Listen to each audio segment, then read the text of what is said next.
Which is most deadly, sharks, golf carts, or falling coconuts? Reckon you know the answer? Then it's time to back your knowledge in Death by Coconuts, where you bet your life to finish first.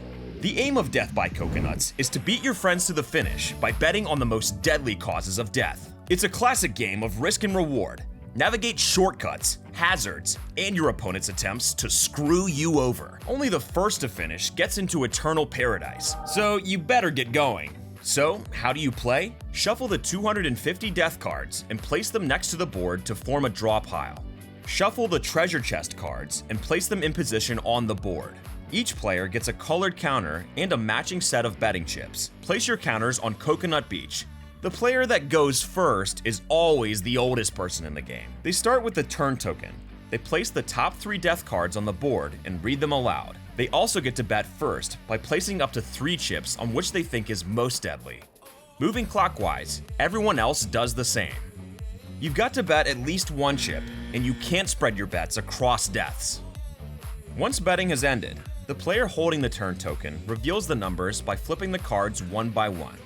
We recommend you do this in the most dramatic order possible, for maximum effect. If you bet correctly, congratulations! You get to move forward the same number of spaces as chips you bet with. If you bet wrong though, you've got to go backwards.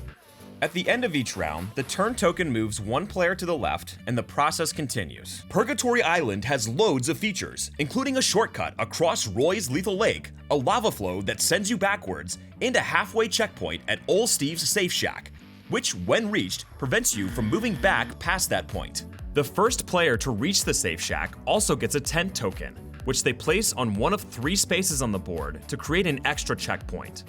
Look out for treasure chest cards too. These can only be picked up if you land on them moving forward in open play. Eternal Paradise only has room for 1 guest, so the first to reach it is the winner. And that's how you play Death by Coconuts. So what are you waiting for? Grab yourself a few fellow shipwrecked mates and get going on the race to Eternal Paradise, where your knowledge of death just might save your life.